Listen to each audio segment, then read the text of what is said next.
Hail and greetings, all. It's Ragnarok here, and today I want to talk about something that isn't one of the more popular topics involved in homesteading, and that's the act of culling your herds.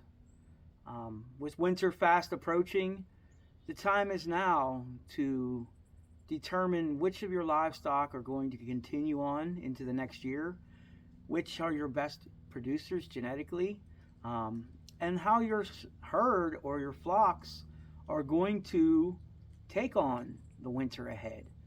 Um, and how much food do you need in the freezer? How many animals can you fit? Can you butcher that hog?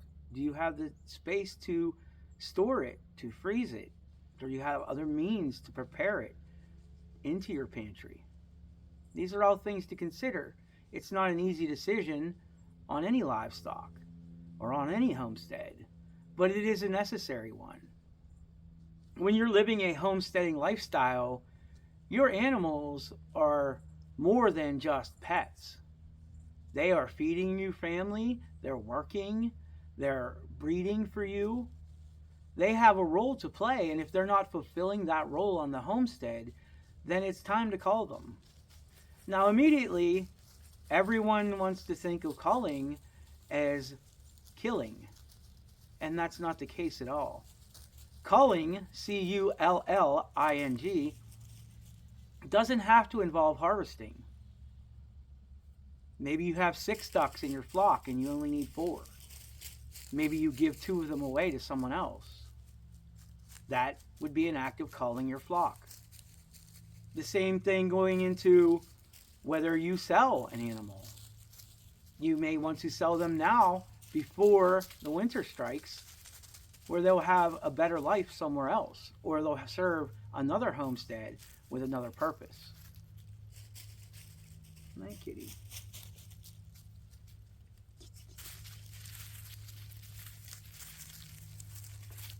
But back to the topic.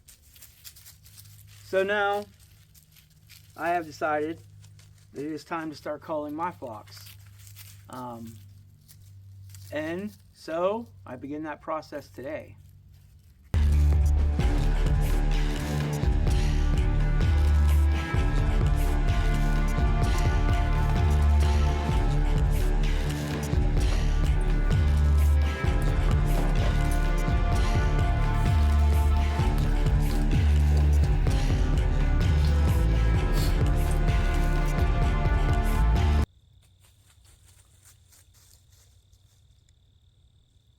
And so as the sun sets on another day, this day's harvesting is over.